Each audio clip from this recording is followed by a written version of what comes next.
এবার আব্দুল্লাহ ইবনে মুবারক রাহমাতুল্লাহি আলাইহি আবার প্রশ্ন করলো, মা আপনার বাড়ি কোথায়? আপনার বাড়ির ঠিকানা দেন, আমি আপনাকে পৌঁছে দেই। এবার মহিলা যদি আমাদের দেশ বাংলাদেশে বাড়ি হতো তাহলে তো বড় বিপদে পড়ে যেত, কেননা বাংলাদেশের নাম তো কোরআনে নেই, ঠিক কিনা বলেন? মহিষী নারী তার বাড়ির যে জায়গায় সেই জায়গাটাও কোরআনের মধ্যে আছে। আব্দুল্লাহ ইবনে মুবারক রাহমাতুল্লাহি আলাইহি প্রশ্ন করার পরে মহিষী নারী তার বাড়ির ঠিকানা কোথায় এটা কোরআনের আয়াত দ্বারা বলে দিল। সুবহানাল্লাযী আসরা বিআবদিহি লাইলাম মিনাল মাসজিদিল হারাম মিনাল মাসজিদিল হারাম ইলাল মাসজিদিল আকসা। আল্লাহ তাআলা বলেন, পবিত্রতা ওই আল্লাহর যে আল্লাহ তার বান্দা মুহাম্মদ সাল্লাল্লাহু আলাইহি ওয়াসাল্লামকে রাত্রির কিছু অংশে এই যে রজব মাসে আল্লাহ পাক রব্বুল আলামিন মসজিদে হারাম মক্কা থেকে নিয়ে মসজিদে আকসা পর্যন্ত নিয়ে গিয়েছেন, সেখান থেকে আল্লাহ পাক রব্বুল আলামিন আরশে আজিমে নিয়ে গিয়েছেন। জোরে বলেন আল্লাহু আকবার। মহিলা এই আয়াত শুনিয়ে বুঝিয়ে দিল, আব্দুল্লাহ ইবনে মুবারক, আল্লাহ তার নবীকে যেমন মসজিদে হারাম থেকে নিয়ে আকসা নিয়ে গিয়েছেন, মসজিদে হারাম হলো একটা জায়গায় মক্কায়, আর আকসা হলো বাইতুল আকসা হলো ফিলিস্তিনে। মহিলা বুঝিয়ে দিল আমার বাড়ি হলো ফিলিস্তিন। আল্লাহু আকবার। মহিলা এটা বুঝিয়ে দিল আমার বাড়ি। আব্দুল্লাহ ইবনে মুবারক রাহমাতুল্লাহি আলাইহি বললেন, মা চলেন আপনি আমার ঘোড়ার উপর সওয়ার হন, আপনি বৃদ্ধা মহিলা, আপনাকে আমি পৌঁছে দিয়ে আসি। মহিলা বলে, ওয়া মা তাফআলু মিন খাইরি ইয়ালামুহুল্লাহ, যে কল্যাণ কাজ তোমরা করো না কেন আল্লাহ সব জানেন। তার মানে মহিলা বুঝিয়ে দিলেন, আব্দুল্লাহ আমি একজন বৃদ্ধা নারীকে তুমি সাহায্য করতেছো, আল্লাহ দেখতেছেন, জানতেছেন, আল্লাহ এটার সওয়াব দান করে দিবে। বাড়িতে যাওয়ার পরে মহিলা এবার আব্দুল্লাহ ইবনে মুবারক রাহমাতুল্লাহি আলাইহি প্রশ্ন করলো, মা আপনার কি কোনো সন্তানাদি আছে? মহিলা তখন এটার উত্তর কোরআনের আয়াত দ্বারা দেয়, আল মালু ওয়াল বানুনা যিনাতুল হায়াতিদ দুনিয়া। মহিলা বুঝিয়ে দিল, আল্লাহ বলেছেন দুনিয়ার ধন সম্পদ সন্তানাদি এগুলো দুনিয়ার জিনত সৌন্দর্যতা। মহিলা বুঝিয়ে দিল, হে আল্লাহ তাআলা আমাকে সন্তানাদি দান করেছে। এবার আব্দুল্লাহ ইবনে মুবারক মহিলাকে আটকিয়ে দেওয়ার জন্য আরেকটা প্রশ্ন করলো, ও মা আপনার সন্তানাদির নাম কি? আমাদের সমাজে যে বর্তমানে যে নাম নতুন করে আবিষ্কার হচ্ছে, যদি এই নামগুলো ওই মহিলা তার সন্তানাদির রাখতো তাহলে তো মহিলা হেরে যেত। বর্তমানে দেখা যায় এমনও নাম, এক ছেলের নাম কয়েকদিন আগে দেখলাম নাম হলো ডিলেট খা। উচ্ছ্বসিত কণ্ঠে সকলেই জোরে সুরে বলছি আলহামদুলিল্লাহ। আমার সাথে আপনারা একটু পড়েন, রব্বানা লাকাল হামদ হামদান কাসীরা তাইয়িবান মুবারাকান ফীহি। কার প্রশংসা করলাম? লাভ হয়েছে কার? আমাদের। অনেকে এবার বলে ফেলতেছিল আল্লাহ, কেননা স্বাভাবিকই তো এরকমই। আমি আপনাদের প্রশংসা করলে লাভ আপনার, যার প্রশংসা করা হয় তার। আপনারা আমার প্রশংসা করেন, আমার লাভ। এটা হলো মানুষের ক্ষেত্রে, কিন্তু আল্লাহর ক্ষেত্রে আল্লাহর কোনো লাভ। আল্লাহ তাআলা তিনি যেমন ছিলেন, আছেন, থাকবেন। বান্দা আল্লাহর প্রশংসা করার দ্বারা বান্দার মর্যাদা আল্লাহ বাড়িয়ে দেন। আউয়ালু মান ইয়াদখুলুল জান্নাতা আল হামিদুন ফিস সাররাই ওয়াদ দাররা। সর্বপ্রথম জান্নাতে যে দলগুলো যাবে তার মধ্যে একটা দল হলো ওই সমস্ত লোক যারা গোপনে প্রকাশ্যে সুখে দুঃখে সবসময় একজনের নিয়ামতের শুকরিয়া আদায় করেছে। তিনি কে? সব সময় নিয়ামতের শুকরিয়া আদায় করেছে। সব সময় নিয়ামতের শুকরিয়া আদায় করা এটা চাই। কেন? নিয়ামতের শুকরিয়া আদায় করলে তাহলে মনের অস্থিরতা থাকে না, পেরেশানি থাকে না, খাম বাবার থাকে না, ঠিক কিনা বলে? আমাদের তো হয় না। এই দুনিয়ার অবস্থা হলো কি, আল্লাহ রাসূল আজ থেকে প্রায় ১৫০০ বছর আগেই বলে গেছেন মানুষের কেমন অবস্থা জানেন?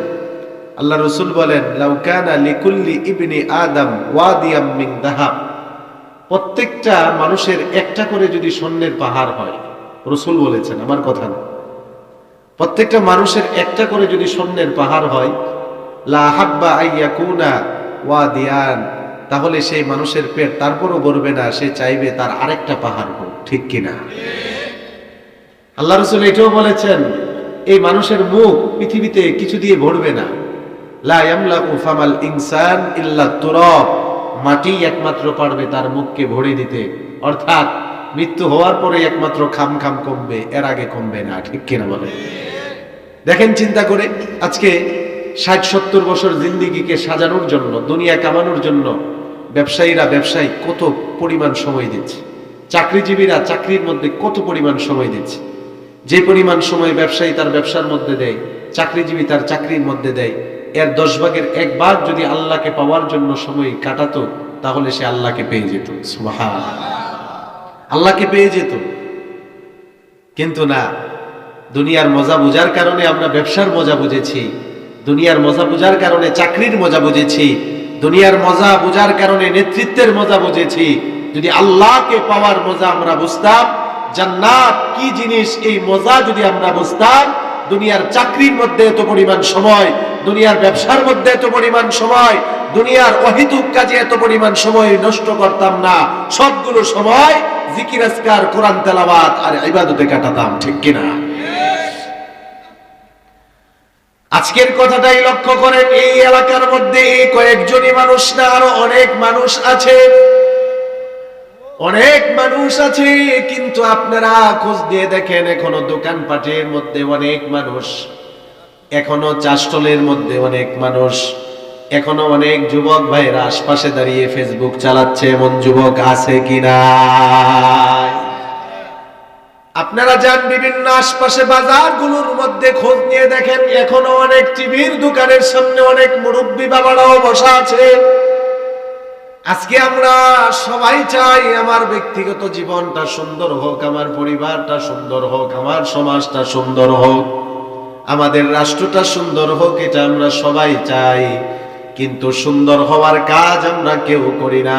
আমি সব সময় বলি, আজও বলে যাই, যতদিন পর্যন্ত আমার জীবনে কোরআন না আসবে, আল্লাহর হুকুম পালন না করব, রাসূলুল্লাহর তরিকা না মানব, যতদিন পর্যন্ত আমার পরিবারের মধ্যে আল্লাহর হুকুম বাস্তবায়িত না হবে, যতদিন পর্যন্ত আমার সমাজের মধ্যে আল্লাহর হুকুম, রাসূলুল্লাহর তরিকা বাস্তবায়ন না হবে, যতদিন পর্যন্ত আমাদের রাষ্ট্র কোরআনের রাষ্ট্র না হবে, আল্লাহর কসম জীবনেও শান্তি আসবে না, পরিবারেও শান্তি আসবে না, সমাজেও আসবে না, রাষ্ট্রেও আসবে না। বলেন ঠিক কিনা? শান্তি আছে সেখানে কোরআন আছে যেখানে, শান্তি নাই সেখানে কোরআন নাই যেখানে। ঠিক কিনা বলে? শান্তির আশায় আপনারা এখানে এসেছেন, আর যারা অশান্তির তালাশ করে তারা অশান্তির জায়গায় আছে। পৃথিবীর মধ্যে বর্তমানে যত দামি জায়গা আছে, আপনারা এমন একটা জায়গায় আছেন যেই জায়গাটাকে রাসূলের হাদিসের ভাষ্য অনুযায়ী জান্নাতের বাগান বলা হয়েছে। এখানে যারা আছেন আপনারা জান্নাতের বাগানের মধ্যে আছেন। যারা বাড়ি থেকে বের হয়েছে মাহফিলের উদ্দেশ্যে, কিন্তু আশপাশে ঘোরাফেরা করতেছে, দোকানপাটে আছে, তারা কিন্তু জান্নাতের বাগানে নেই। আপনারা যারা বসে আছেন, লাভ কি হচ্ছে? অনেক লাভ আছে। নগদ লাভ হলো জীবনের সগীরা গুনাহগুলোকে আল্লাহ জড়িয়ে মাফ করে দিচ্ছে। যুবক ভাইরা, মুরব্বী বাবারা আমার, আমি আপনাদেরকে ইয়াকিনের সাথে বলে দিয়ে যাই, যদি ইখলাসের সাথে এখানে বসে থাকতে পারেন, আর যদি ইখলাস থাকে শেষ পর্যন্ত থেকে, যদি তওবা করে মুনাজাতের আগে চোখের পানি জড়িয়ে আওলাদে রাসূলের দোয়া নিয়ে, সুহবত নিয়ে এখান থেকে যদি বিদায় নিয়ে যেতে পারি, সগীরা গুনাহ তো মাফ হচ্ছে, কবিরা গুনাহ মাফ করে নিষ্পাপ বানিয়ে যিনি বাড়িতে নিবেন তিনি কে? এই আশা সবার আছে তো ইনশাআল্লাহ? সগীরা গুনাহ মাফ হচ্ছে, কবিরা গুনাহ মাফ করিয়ে তারপরে বাড়িতে যাব। উঠা বসা করব না, আমরা বাহিরেও যাব না। আর বাহিরে যারা আছে আমি আশাবাদী জান্নাতের বাগানের মধ্যে তারা চলে আসবে। ঠিক কিনা?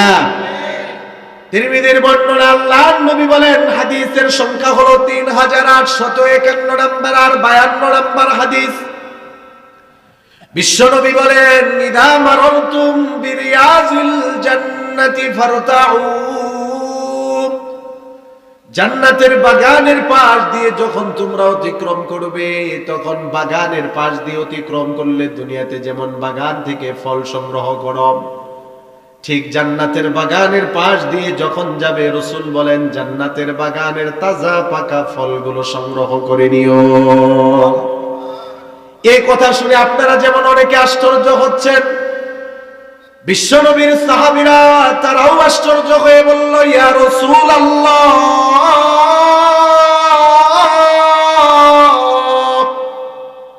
ওমা রিয়াজুল জান্নাহ, দুনিয়াতে আছি আমরা, দুনিয়াতে জান্নাতের বাগান আমরা কোথায় পাবো? আল্লাহর নবী বলেন দুনিয়াতে এমন দুইটা জায়গা আছে, যে দুইটা জায়গাকে আল্লাহ জান্নাতের বাগান বানিয়ে দেন।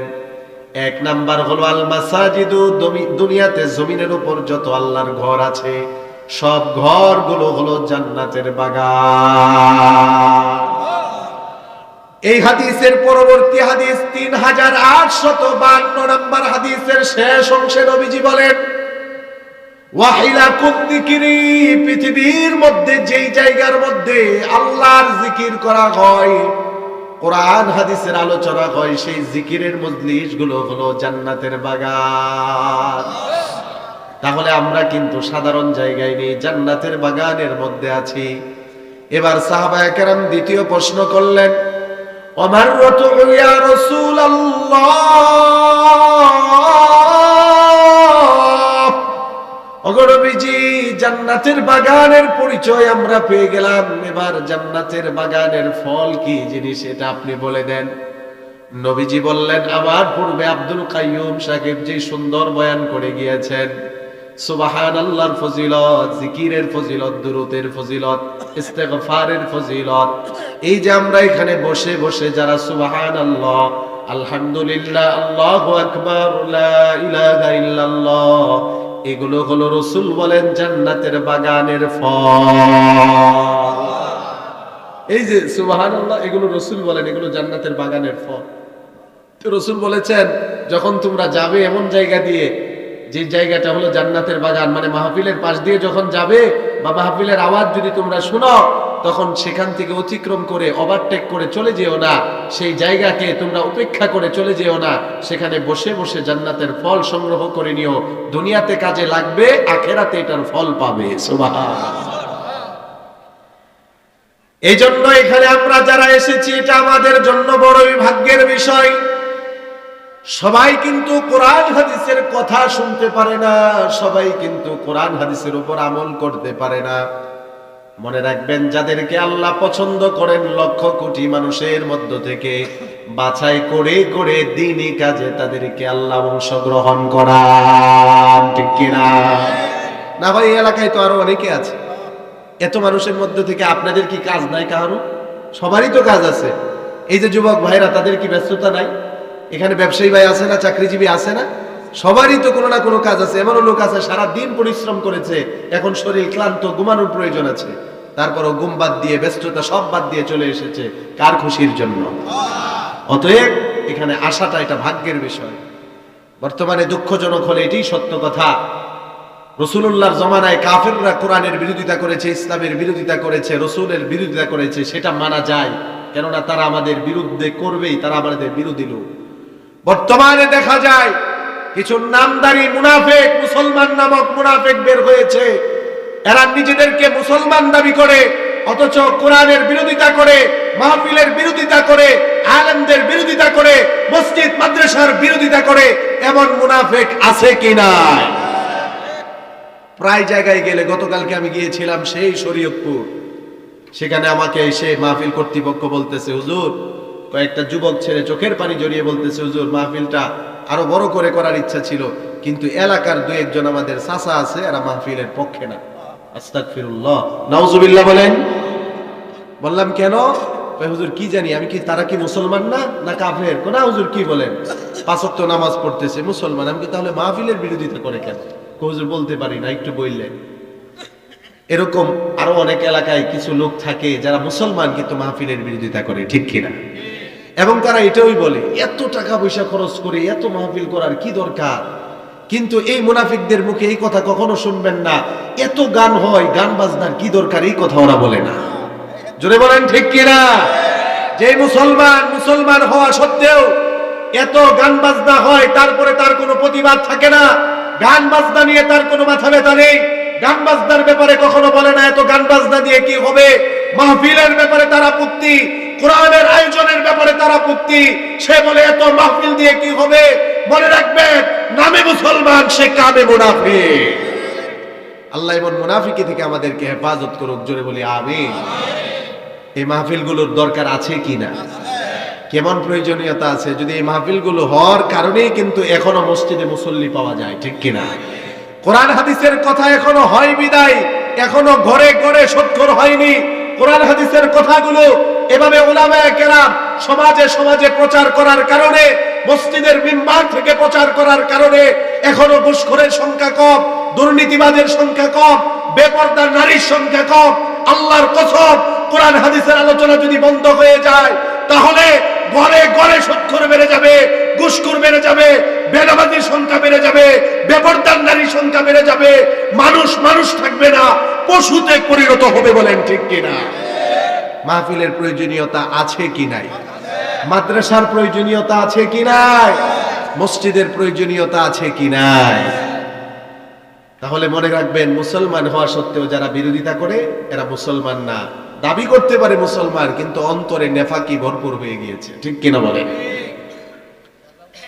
এই যে আজকের এই মহিলা মাদ্রাসার মাহফিলে আমরা আসলাম,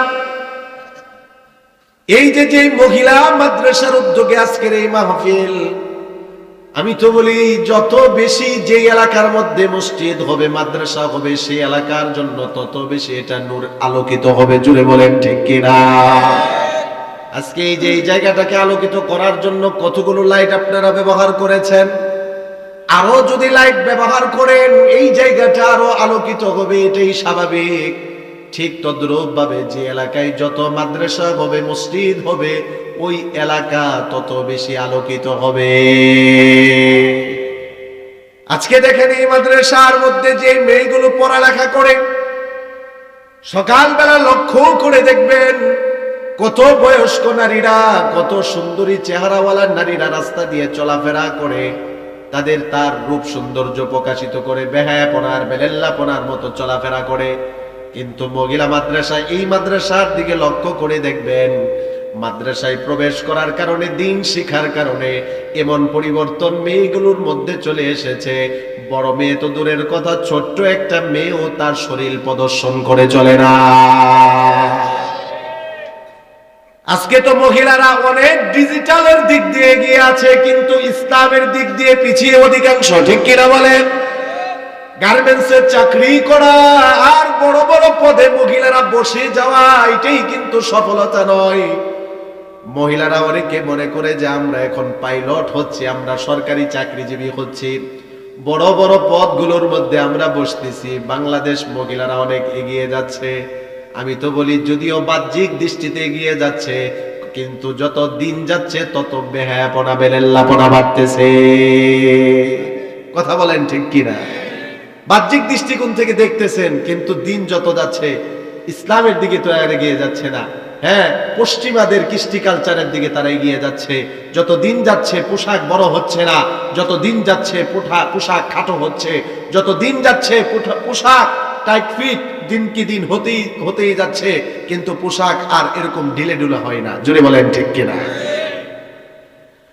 অথচ আমার একজন মহিষী নারীর কথা মনে পড়ে গেল। ও যুবক ভাইরা, ও মুরব্বী বাবারা, কেন আজকে এই বিষয়টার ব্যাপারে আমি বলবো, আমার অধীনে থেকে যদি আমার মেয়ে বেপর্দা করে, আমার অধীনে থেকে যদি আমার স্ত্রী বেপর্দা নারী হয়, আমার অধীনে থেকে যদি আমার মা বেপর্দা মা হয়, আমার অধীনে থেকে যদি ছোট বোন বেপর্দাশীল হয়, মনে রাখবেন বেপর্দার কারণে শুধুমাত্র সে একা জাহান্নামে যাবে না। একটা নারী বেপর্দার কারণে যেমন নিজে জাহান্নামে যাবে, 4 শ্রেণীর পুরুষকেও জাহান্নামে নিয়ে যাবে। বলেন নাউজুবিল্লাহ। আমি আশাবাদী, হয়তো হুজুর বলবেন এতদিন শুনিনি, তাই হয়তো অনেকে বোঝেননি। আজকের পর থেকে শুনবো এবং আমল করব, নিজের জীবন পরিবর্তন করব, পরিবারের অবস্থা পরিবর্তন করব ইনশাআল্লাহ। সবাই হাত তুলি ইনশাআল্লাহ। আল্লাহ সবাইকে আমল করার তৌফিক দান করুক, আমিন। দেখেন একজন মহিয়সী নারীর কথা আমি বলি, আব্দুল্লাহ ইবনে মুবারক রাহমাতুল্লাহি আলাইহি যুগ শ্রেষ্ঠ একজন মুহাদ্দিস ছিলেন, বিশিষ্ট তাবিঈ ছিলেন হযরতে আব্দুল্লাহ ইবনে মুবারক রাহমাতুল্লাহি আলাইহি। তিনি যখন হাদিস পড়াতেন, তিনার হাদিসের দর্সের মধ্যে, ক্লাসের মধ্যে ৮০ থেকে ৯০ হাজার ছাত্র থাকতো। আল্লাহু আকবার কোন। মাহফিল হচ্ছে আপনারা কয় হাজার, অথচ উনি হাদিস পড়াতেন, ওনার দর্সে ক্লাসে ছাত্র সংখ্যা হতো ৮০ থেকে ৯০ হাজার। এত বড় মুহাদ্দিস ছিলেন আব্দুল্লাহ ইবনে মুবারক রাহমাতুল্লাহি আলাইহি। হজের মৌসুমে হজের কাজগুলো শেষ হয়ে যাওয়ার পরে প্রখ্যাত মুহাদ্দিস আব্দুল্লাহ ইবনে মুবারক রাহমাতুল্লাহি আলাইহি তিনি দেখলেন কাবার চত্বরে কে যেন চাদর মুড়া দিয়ে শুয়ে আছে। আব্দুল্লাহ ইবনে মুবারক রাহমাতুল্লাহি আলাইহি তাকে গিয়ে সালাম দিলেন, আসসালামু আলাইকুম ওয়া রাহমাতুল্লাহ। তখন চাদর মুড়া দিয়ে ভিতরে যে শুয়ে ছিল পুরুষ ছিল না, একজন বৃদ্ধা নারী ছিল। ওই চাদরের ভিতর থেকে বৃদ্ধা নারীর কণ্ঠে উত্তর চলে আসলো, সালামের উত্তর, তবে ওয়ালাইকুমুস সালাম ওয়া রাহমাতুল্লাহ নয়, সালামের উত্তর মহিয়সী নারী দিচ্ছেন কোরআনের একটা আয়াতের দ্বারা, সালামুন কাওলাম মির রাব্বির রহিম। আল্লাহু আকবার।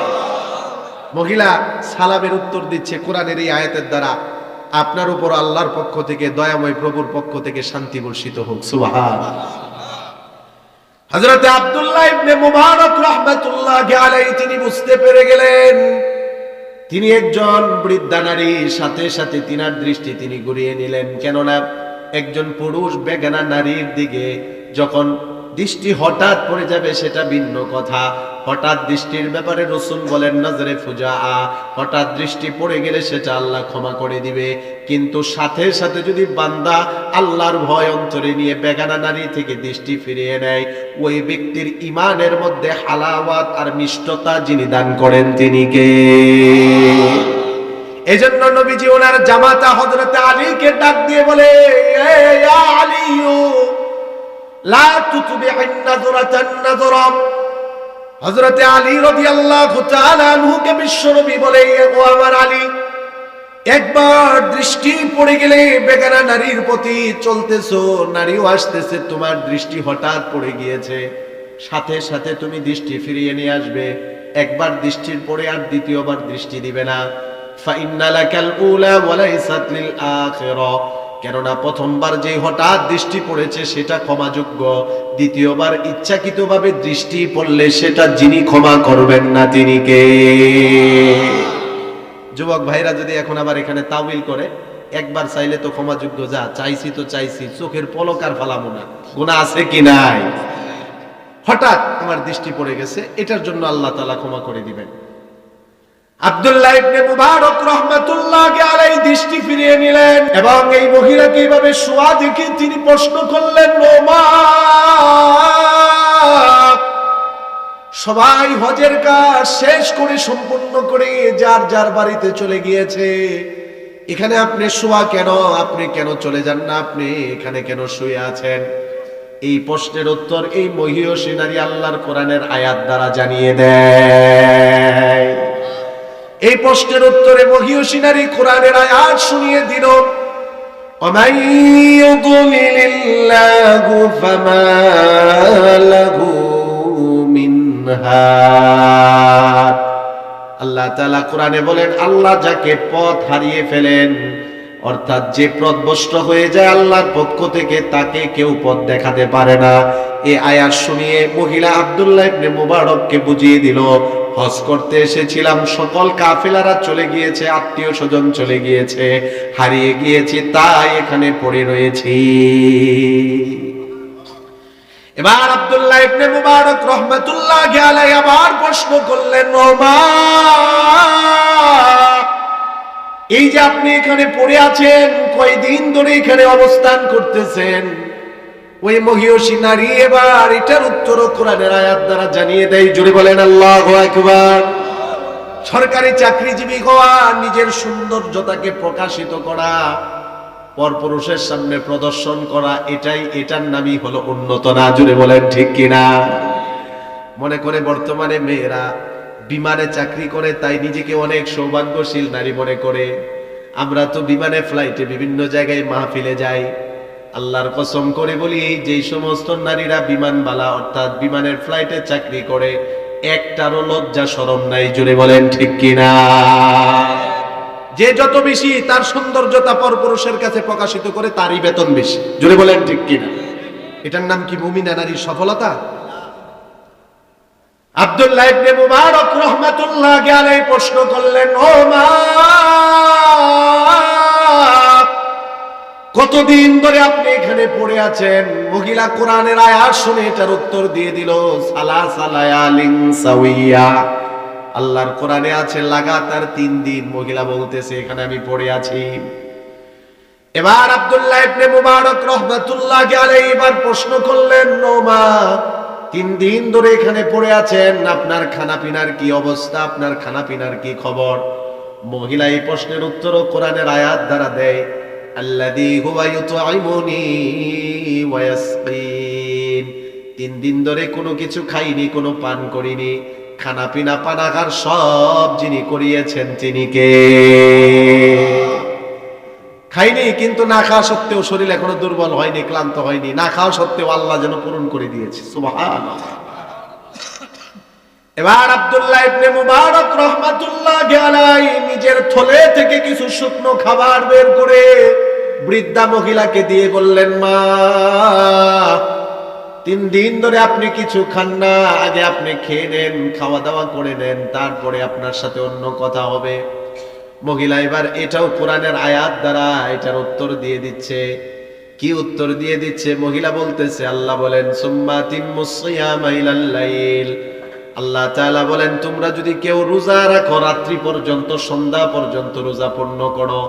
এই আয়াত পড়ে মহিলা আব্দুল্লাহ ইবনে মুবারককে বুঝিয়ে দিল, আব্দুল্লাহ ইবনে মুবারক, এখনো দিনের বেলা তুমি আমাকে খাবারের জন্য বলবা না, কেননা আমি আমার আল্লাহর জন্য রোজা রেখেছি। হযরত আব্দুল্লাহ ইবনে মুবারক রাহমাতুল্লাহি আলাইহি বললেন, ও মা, এটা তো রমজান মাস না। রমজান মাস ছাড়া যেহেতু আপনি নফল রোজা রেখেছেন, যেহেতু এখানে উযর আছে, উযর থাকার কারণে নফল রোজা ভেঙে পরবর্তীতে কাজা করা যায়। পরবর্তীতে আপনি কাজা করে নেবেন, যেহেতু 3 দিন ধরে ক্ষুধার্ত, আপনি খানাগুলো খেয়ে নেন। মহিলা এটার প্রশ্নের উত্তরও কোরআনের আয়াত দ্বারা দেয়। জুড়ে বলেন আল্লাহু আকবার।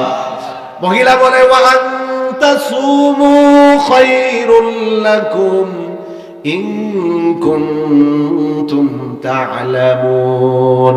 আল্লাহ বলেন, তোমরা যদি রোজা রাখো তাহলে এটা তোমাদের জন্য উত্তম, যদি তোমরা জানতে। আল্লাহু আকবার। আব্দুল্লাহ ইবনে মুবারক রাহমাতুল্লাহি আলাইহি এবার ডাক দিয়ে বলে, ও মা, আমি আপনার সাথে আমার ভাষায় কথা বলি, আপনি আপনার ভাষায় কথা বলেন, কিন্তু সব কথার উত্তর আপনি কোরআনের আয়াত দ্বারা দেন। কারণটা কি? কোরআনের আয়াত দ্বারা উত্তর দিতেছেন, উনি আলেম বলেই তো বুঝতেছেন, সাধারণ মানুষ হলে তো বুঝতো না। জোরে বলেন ঠিক কিনা? এবার মহিলা এই প্রশ্ন করার পরে এটারও উত্তর কোরআনের আয়াত দ্বারা দেয়, মা ইয়ালফিজু মিন কাওলিন ইল্লা লাদাইহি রাকীবুন আতীদ। আল্লাহ বলেন, বান্দা যেই কথাই বলে, তার মুখ থেকে যেই শব্দ বের হয়, এই কথাগুলো সুরক্ষিত করার জন্য একজন ফেরেশতা আছে কিনা? মহিলা এই আয়াত পড়ে শুনিয়ে দিয়ে বুঝালো, আব্দুল্লাহ ইবনে মুবারক, বান্দারা যেই কথাই বলবে, মানুষ যেই কথাই বলে, ফেরেশতারা তা লিখে রাখে। আর আমি চাই না অযথা কোনো কথা আমি বলি, তাই আমি কোরআনের আয়াত দ্বারা সব কথা বলি এবং কথার উত্তর দেওয়ার চেষ্টা করি। চাই যাতে অযথা কোনো কথা না হয়, আর কোরআনের আয়াত দ্বারা বলার চেষ্টা করি। এর কারণ হলো প্রত্যেকটা হরফের বিনিময় সর্বনিম্ন 10টা নেকি হয়। তাহলে কি এই মহিষী নারী অগ্রগামী, নাকি আমাদের বর্তমান নারীরা অগ্রগামী? চিন্তা করেন এবার, কোথায় ওই মহিলা মহিষী নারী আর কোথায় আমাদের বর্তমান জমানার নারীরা? রিক্সা চালাচ্ছে, সাইকেল চালাচ্ছে, হুন্ডা চালাচ্ছে, কত বেহায়াপনা আর বেলেল্লাপনা। একটা সময় ছিল বিবাহের সময় মহিলারা লজ্জায় মুখ উঠাতো না, এখন দেখি যেই মেয়ের বিবাহ সেই মেয়ে তার জামাইয়ের পিছনে বসায়া হুন্ডার চালায়া জামাইয়ের বাড়িতে যায়। নাউজুবিল্লাহ বলেন। এই আমরা অগ্রগামিতার মধ্যে আছি। এই ঘটনা ঘটে কিনা যুবক ভাইরা? দেখছেন না নাকি? হচ্ছে হচ্ছে। মেয়ে তার বিবাহের দিন তার স্বামীকে তার হুন্ডারের পিছনে নিয়ে স্বামীকে বলে, তুই স্বামী না, আমি তোর স্বামী, তুই আমার বউ, পিছনে বউ, নিজে চালিয়ে তারপরে স্বামীকে নিয়ে যায়। এদের স্বামী ও কাপুরুষ, ঠিক কিনা? এজন্য বলবো যুবক ভাইরা, মুরব্বী বাবারা, এই যে মাদ্রাসাগুলো থাকার কারণে কি লাভ হচ্ছে, ফায়দা কি হচ্ছে, উপকার কি হচ্ছে, ওই মহিয়সী নারী বলে অযথা যেন কোনো কথা না হয়। কোরআনের শব্দ দ্বারা কথা বলি যেন প্রত্যেকটা হরফে 10টা করে নেকি হয়। আপনাদের যে ছোট্ট ছোট্ট মেয়েগুলো এই মাদ্রাসায় পড়তেছে, এই মাদ্রাসায় কোরআন পড়ার কারণে, কায়দা পড়ার কারণে, আমপারা পড়ার কারণে তাদের লস হচ্ছে না। এই ছোট্ট ছোট্ট মেয়েরা কোরআন পড়ার কারণে প্রত্যেকটা হরফের বিনিময় তাদের আমলনামায় 10টা করে নেকি যিনি দিচ্ছেন তিনি কে? আল্লাহর নবী বলেন, মান ক্বারা হারফান মিন কিতাবিল্লাহি ফালাহু হাসানা। আল্লাহর কিতাবের একটা অক্ষর যে পাঠ করবে, তেলাওয়াত করবে, তার আমলনামায় আল্লাহ এমন একটা হাসানা দান করবে যে তার 10টা নেকির সমপর্যায়ের। সুবহানাল্লাহ। নবীজি বলেন, লা আকুলু আলিফ লাম মিম হারফুন, আমি এটা বলি না আলিফ লাম মিম 3টা মিলে একটা হরফ। নবীজি বলেন, আমি এটা বলি না। বাল আলিফুন হরফুন ওয়া লামুন হরফুন ওয়া মিমুন হরফুন। আলিফ হলো একটা হরফ, লাম একটা হরফ, মিম একটা হরফ। আপনার যে ছোট্ট মেয়েটাই মাদ্রাসায় এসে আলিফ লাম মিম পড়বে, তার আমলনামায় 30টা নেকি যিনি দান করে দিবেন তিনি কে? তাহলে কোরআন দ্বারা কথা বললে, তেলাওয়াত করলে সওয়াব আছে কি নাই? মহিয়সী নারী বলে, আমি এই কারণে কোরআনের আয়াত দ্বারা কথা বলি যাতে করে প্রত্যেক কথায় হরফে 10টা করে যেন নেকি হয়। সুবহানাল্লাহ। এবার আব্দুল্লাহ ইবনে মুবারক রাহমাতুল্লাহি আলাইহি আবার প্রশ্ন করলো, মা আপনার বাড়ি কোথায়? আপনার বাড়ির ঠিকানা দেন, আমি আপনাকে পৌঁছে দেই। এবার মহিলা যদি আমাদের দেশ বাংলাদেশের বাড়ি হতো তাহলে তো বড় বিপদে পড়ে যেত, কেননা বাংলাদেশের নাম তো কোরআনে নেই, ঠিক কিনা বলেন? মহিয়সী নারী তার বাড়ির যে জায়গায় সেই জায়গাটাও কোরআনের মধ্যে আছে। আব্দুল্লাহ ইবনে মুবারক রাহমাতুল্লাহি আলাইহি প্রশ্ন করার পরে মহিয়সী নারী তার বাড়ির ঠিকানা কোথায় এটা কোরআনের আয়াত দ্বারা বলে দিল। সুবহানাল্লাযী আসরা বিআবদিহি লাইলাম মিনাল মাসজিদিল হারাম মিনাল মাসজিদিল হারাম ইলাল মাসজিদিল আকসা।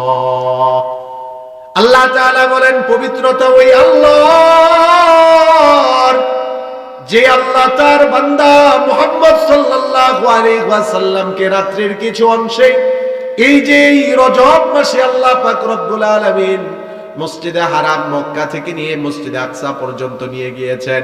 সেখান থেকে আল্লাহ পাক রব্বুল আলামিন আরশে আজিমে নিয়ে গিয়েছেন। জোরে বলেন আল্লাহু আকবার।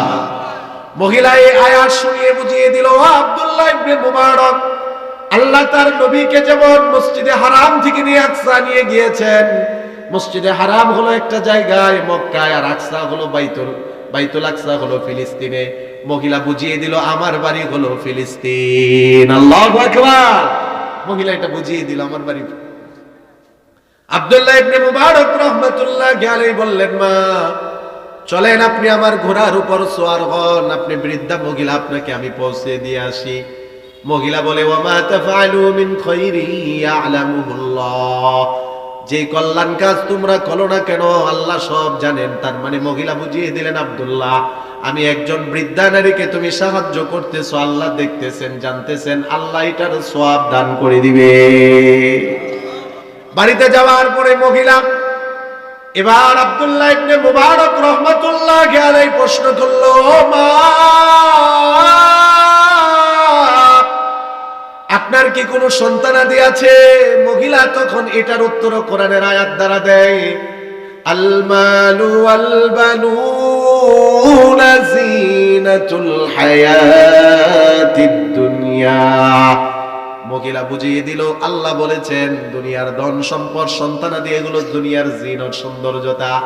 মহিলা বুঝিয়ে দিল হে আল্লাহ তাআলা আমাকে সন্তানাদি দান করেছে। এবার আব্দুল্লাহ ইবনে মুবারক মহিলাকে আটকিয়ে দেওয়ার জন্য আরেকটা প্রশ্ন করলো, ও মা আপনার সন্তানাদির নাম কি?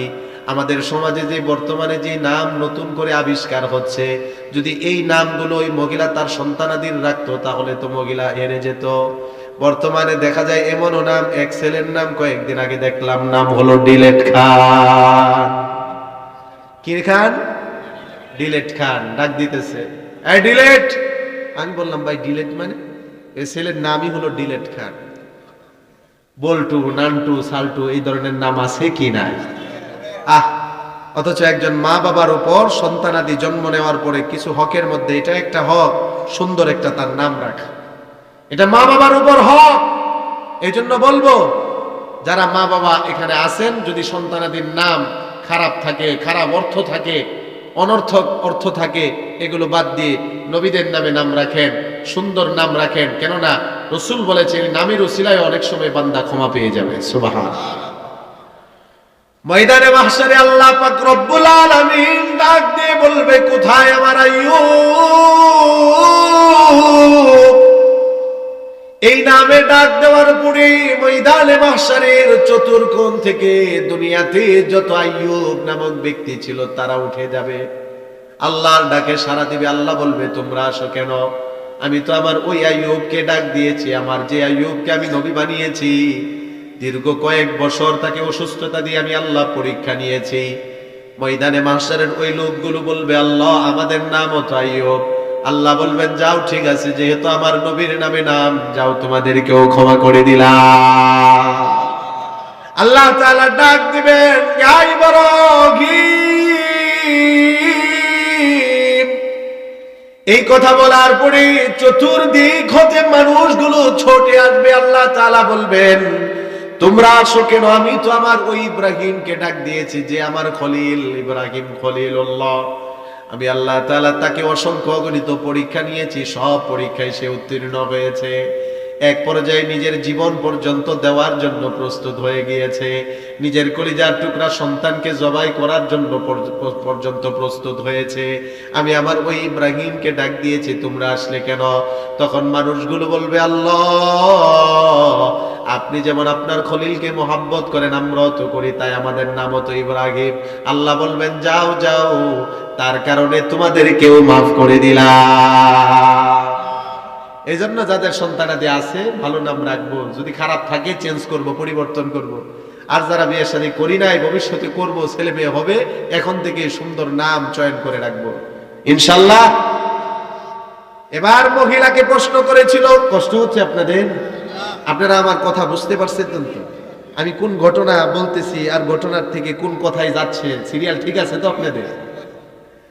ওই যে আব্দুল্লাহ ইবনে মুবারক রাহমাতুল্লাহি আলাইহি এবার মহিষী নারীকে প্রশ্ন করলো, ও মা আপনার সন্তানাদের নাম কি? এবার মহিলা কোরআনের ৩টা আয়াত পড়ে ৩জন সন্তানের নাম তিনি জানিয়ে দিলেন। সুবহানাল্লাহ বলেন। মহিলা ১ নাম্বার আয়াত পড়লো, ওয়াত্তাখাযাল্লাহু ইব্রাহিমা খলিলা ওয়া কাল্লামাল্লাহু মূসা তাকলিমা ইয়া ইয়াহইয়া খুযিল কিতাবা বিকুওয়া। মহিলা কোরআনের ৩ জায়গার ৩টা আয়াত পড়ে শুনিয়ে দিল, আমার এক সন্তানের নাম হলো ইব্রাহিম, আরেক সন্তানের নাম হলো মূসা, আরেক সন্তানের নাম হলো ইয়াহইয়া। আল্লাহু আকবার। আব্দুল্লাহ ইবনে মুবারক রাহমাতুল্লাহ আলাইহি এক পর্যায়ে হার মেনে গেলেন, না এই মহিলাকে আটকানো সম্ভব না। বাড়িতে গেলেন, যাওয়ার পরে মহিলা তার সন্তানাদিকে ডাক দিয়ে নিজের থেকে কিছু টাকা পয়সা দিয়ে বলল যাও, ফাবাতু আহাদাকুম বিওয়ারিকিকুম হাযিহি ইলাল মাদিনা ফালয়ানজুর আইয়ুহা আযকা তুআমান ফালইয়াতিকুম বিরিজকিম মিনহু। সূরা কাহফের মধ্যে আল্লাহ বলেন আসহাবে কাহফ 7 জন যুবক 309 বছর গুহার মধ্যে ঘুমিয়ে থাকার পর যখন ঘুম ভেঙেছে, সবাই মিলে সিদ্ধান্ত নিল খাবার খাওয়া দরকার। একজনকে টাকা দিয়ে বলল, যাও বাজারে যাও, পবিত্র গোশত ক্রয় করে নিয়ে আসো, কেননা হালাল খাবার না খেলে ইবাদত কবুল হয় না। জোরে বলেন ঠিক কিনা? মহিলা এই আয়াত পড়ে তার বাচ্চাদেরকে বলল, যা যা বাবা বাজারে যা। মহিলা বুঝিয়ে দিল, মক্কা থেকে এই যে আল্লাহর একজন বান্দা তোদের মাকে বাড়িতে পৌঁছে দেওয়ার জন্য এসেছে, সে একজন মেহমান, বাজারে গিয়ে ভালো খাবার ক্রয় করে নিয়ে আসো। খাবার ক্রয় করে নিয়ে আসার পরে মহিলা নিজের হাতে রান্না করলেন। আব্দুল্লাহ ইবনে মুবারক রাহমাতুল্লাহি আলাইহির সামনে খাবার দিলেন। এবার কিভাবে খাবারের জন্য প্রস্তাব করবেন, এটাও মহিলা কোরআনের আয়াত দ্বারা খাবারের জন্য প্রস্তাব করে। মহিলা বলে, কুলু ওয়াশরাবু বিমা হানিআন বিমা আসলাফতুম ফিল আইয়ামিল খালিয়া। আল্লাহ তাআলা জান্নাতীদেরকে জান্নাতে যাওয়ার পরে বলবে, ও জান্নাতীরা খাও, যা ইচ্ছা খাও, পান করো, দুনিয়াতে কষ্ট করেছো। ও জান্নাতীরা যাও যাও, শীতের রজনীতে বসে থেকে থেকে কোরআনের কথা শুনেছো, আজকে ওই কষ্টের কারণে যাও জান্নাতে গিয়ে খাও, পান করো। এই আয়াত শুনিয়ে আব্দুল্লাহ ইবনে মুবারককে মহিলা বুঝিয়ে দিল, বাবা অনেক দূর থেকে কষ্ট করে আপনি এখানে এনেছেন, এবার আপনি কিছু খাবার গ্রহণ করে। আব্দুল্লাহ ইবনে মুবারক রাহমাতুল্লাহি আলাইহি এবার তার সন্তানাদির দিকে গেলেন। 3 জন সন্তানের কাছে গিয়ে বলেন, ও বাবা, সেই সুদূর মক্কা থেকে বাইতুল মুকাদ্দাস পর্যন্ত এত চেষ্টা করলাম, তোমার মাকে কোরআন থেকে কি সরানো যায় কিনা, কোরআন দ্বারা কথা বলে, এর থেকে কি সরানো যায় কিনা। আমি আব্দুল্লাহ ইবনে মুবারক হার মেনেছি, পারলাম না। এবার তোমরা বলো তো, তোমাদের মা এই যে কোরআন দ্বারা যে কথা বলে, কোরআন দ্বারা কথার জবাব দেয়, এটা কতদিন ধরে? ছেলেরা এবার বলে, আমরা জানি না, তবে জন্মের পর বুঝবান হওয়ার পর থেকে দেখেছি। আর মানুষও বলতেছে 1 বছর 2 বছর ধরে নয়, আমার মা আজ থেকে 40 বছর ধরে কোরআনের কথা ছাড়া কোনো কথা বলে না। কোনো উত্তর, কোরআনের উত্তর থাকলে সেটা দেয়, আর না হয় উত্তরও দেয় না। আল্লাহু আকবার। চিন্তা করেন, তাহলে ওনারা মহিয়সী নারী নাকি বর্তমানে পরিমণিমার কাজ এগুলো কি মহিয়সী নারী? এখন আমাদের মা বোনেরা আইডল বানিয়ে নিয়েছে, আইকন বানিয়ে নিয়েছে নায়িকাদেরকে, গায়িকাদেরকে, মডেলিংদেরকে, যার কারণে নায়িকা গায়িকার মডেলিংদের মতো হওয়ার চেষ্টা করে। মা খাদিজাতুল কুবরাকে মডেল মানে না, আম্মা জান আয়েশাকে মডেল মানে না, আম্মা জান ফাতিমাকে মডেল, হযরতে ফাতিমাকে মডেল মানে না, হযরতে আসিয়াকে মডেল মানে না, হযরতে হাজরা আলাইহাস সালাতু ওয়াস সালামকে মডেল মানে না, হযরতে মরিয়ম আলাইহাস সালাতু ওয়াস সালামকে মা বোনেরা আইডল আর আইকন হিসেবে মানে না। আল্লাহর কসম আমি জানিয়ে দিয়ে যাই, পর্দার আড়ালের মা বোনদেরকে বলে দিয়ে যাই, জীবনে বলেন, পরিবারে বলেন, ততদিন সুখ শান্তি আসবে না যতদিন এই মহিয়সী নারীদেরকে অনুসরণ না করবে। নায়িকা গায়িকা আর মডেলিংদের অনুসরণ করলে অশান্তির শেষ থাকবে না। ঠিক কিনা? চিন্তা করেন, জমানা কত নিকৃষ্ট হয়েছে, জমানা কোথায় গিয়ে ঠেকেছে। গত 2 দিন আগে একটা ভিডিও ফুটেজে এক সংবাদ পেলাম, এক ছেলে এক মেয়েকে বিবাহ করেছে, বাসর রাতে ওই মেয়ের গর্ভ থেকে বাচ্চা হয়েছে। নাউজুবিল্লাহ বলেন। পাপের ফসল দিনকে দিন বাড়তেছে না কমতেছে? গুনাহের পরিমাণ পরিধি দিনকে দিন বাড়তেছে না কমতেছে? আজকে এত ভূমিকম্প কেন হয়, ভূমিদস্যু কেন হয়? রংপুর কুড়িগ্রামের দিকে মাহফিলে গেলে সেখান থেকে মানুষের কাছ থেকে শোনা যায়, হুজুর আমাদের কিছু এলাকার কিছু মানুষ ঘরবাড়ি সহ নিচে নেমে গিয়েছে। ভূমিদস্যু, ভূমিকম্প হয়, এই যে করোনা ভাইরাস, আযাব আর গজব হয়, এক এক দিন পর পর, কিছুদিন পর পর আইলা হয়, সিডর হয়, এই যে বিভিন্ন আযাব আর গজব হয়, এগুলো হলো জমিনে পাপ বেড়ে যাওয়ার কারণে। জোরে বলেন ঠিক কিনা? করোনা থেকে বিশ্ববাসী মনে করতেছে মুক্তি পেয়ে গিয়েছি, সামনে অপেক্ষায় থাকেন। বিশেষজ্ঞরা বলতেছে বরফ গলে গলে আরেকটা ভাইরাস হচ্ছে, যেটা করোনার চেয়ে, ভাইরাসের চেয়ে আরো বড় শক্তিশালী, এবং এতে 50,000 মানুষ মরার সম্ভাবনা আছে। জোরে বলেন আল্লাহু আকবার। এই যে আল্লাহ আযাব পাঠাতে পারেন, সে আল্লাহ আবার আযাব দূর করতে পারে কিনা? এজন্য আযাব থেকে যদি বাঁচতে চাই গুনাহ থেকে বাঁচতে হবে। যদি বলেন ঠিক কি না? আজকে মা বোনেরা চিন্তা করে না যে ইসলাম আমাকে কত সম্মানিত করেছে, কোরআন আমাকে কত সম্মানিত করেছে, এই দিন ইসলাম আমাকে কত সম্মানিত করেছে। যদি মা বোনেরা একটু চিন্তা করে তা সব বাদ দিয়ে দিবে। কিসের নায়ক নায়িকা, কিসের গায়ক গায়িকা। আল্লাহর নবী সাল্লাল্লাহু আলাইহি ওয়াসাল্লাম ওনার উপর কোরআন নাজিল হওয়ার পূর্বে, মানে আল্লাহর নবী নবুয়ত হওয়ার লাভ করার পূর্বে মক্কার একটা অবস্থা ছিল, যে অবস্থাটাকে আমরা বলি আইয়ামে জাহিলিয়ত, বর্বরতার যুগ। ওই সময় মানুষের অবস্থাটা কি ছিল জানেন? কাহারো ঘরে কন্যা সন্তান জন্ম নিলে এটাকে অপমানের কারণ মনে করত, লাঞ্ছনার কারণ মনে করত, কন্যা সন্তানটাকে জীবন্ত মাটিতে পুঁতে ফেলত। নাউজুবিল্লাহ। রাসূলুল্লাহ পৃথিবীতে আসার পরেও এই পৃথিবীর এই অবস্থাটা ছিল। কন্যা সন্তান জীবিত মাটিতে তারা পুঁতে ফেলতো। এটার বিবরণ আল্লাহ কোরআনে বলেন, ওয়াইদা বুশিরা আহাদুহুম বিল উনসা, তাদেরকে যখন সুসংবাদ দেওয়া হতো তোমার ঘরে তো একটা মেয়ে হয়েছে, এই সংবাদটা দেওয়ার সাথে সাথে জল্লা ওয়াজহুহু মুসমাদ্দা, চেহারা কালো হয়ে যেত। আমি তো বলি জাহালাতের জমানায় যেমন কিছু মানুষ ছিল মেয়ে সন্তান জন্ম নিয়েছে এটা শুনলে চেহারা কালো হয়ে যায়, বর্তমানে এমন কিছু মানুষ আছে যারা মেয়ে সন্তানকে পছন্দ করে না, কন্যা সন্তানকে, তারা কন্যা সন্তান জন্ম নিয়েছে এটা শুনলে মনটা খারাপ হয়ে যায়। আছে কি না? আমার এক পরিচিত লোক আগে 4-5টা মেয়ে হয়েছে, সে এত খুশি না। এরপরে তার ছেলে হয়েছে, হাতে টাকা ছিল না, মিষ্টি খাওয়ানোর জন্য কিস্তি থেকে সুদে টাকা উঠাইয়া তারপরে মিষ্টি কিনা মিষ্টি বিতরণ করে। কিন্তু আগে 3-4টা মেয়ে হয়েছে, তার এত আনন্দ না। অথচ আমি হাদিস আলহামদুলিল্লাহ পড়েছি, উলামায়ে কেরাম আছে ওনারাও হাদিস পড়েছে, জিজ্ঞাসা করবেন হাদিস সমূহের মধ্যে এমন কোনো হাদিস নেই যে যেই ঘরে প্রথম সন্তান ছেলে হবে ওই ঘরে রহমত বরকত ভরপুর হয়ে যাবে। বরং এই হাদিস আছে যেই ঘরে প্রথম সন্তান মেয়ে হবে ওই ঘরে আল্লাহ অভাবের দরজা বন্ধ করে দিবে। সুবহানাল্লাহ। এটাও আছে যেই ঘরে লাগাতার 3টা মেয়ে হবে এবং তার মা বাবা যদি উত্তম আচরণ করে মেয়েগুলোকে সুন্দরভাবে লালিত পালিত করে উপযুক্ত পাত্রের হাতে যদি পাত্রস্থ করে, তাহলে রাসূল বলেন আনা ফিল জান্নাতি কাহাতাইন, আনা ওয়া হুয়া ফিল জান্নাতি কাহাতাইন, আমি এবং ওই বাবা, যে বাবা 3টা মেয়েকে লালিত পালিত করেছে, আমরা জান্নাতে থাকবো এরকম ভাবে। মানে এই আঙ্গুল থেকে এই আঙ্গুলের দূরত্ব যেমন বেশি না, রাসূল বলেন ওই ব্যক্তি আর আমার মধ্যে জান্নাতের দূরত্ব বেশি থাকবে না। তাহলে আনন্দ হওয়ার বিষয় মেয়ে সন্তান জন্ম নিলে। জোরে বলেন ঠিক কিনা? কন্যা সন্তান জন্ম নিলে খুশি হওয়ার বিষয়, অথচ এখন উল্টে গেছে, ছেলে হলে খুব খুশি হয়। কেন? এমনও কিছু কিছু এলাকায় আছে ছেলে হলে খুশি হয় কেন? বিয়ার সময় বেশি বেশি যৌতুক নিতে পারবে। মেয়ে হলে তো যৌতুক দিতে হয়, ছেলে হলে যৌতুক আনতে পারে।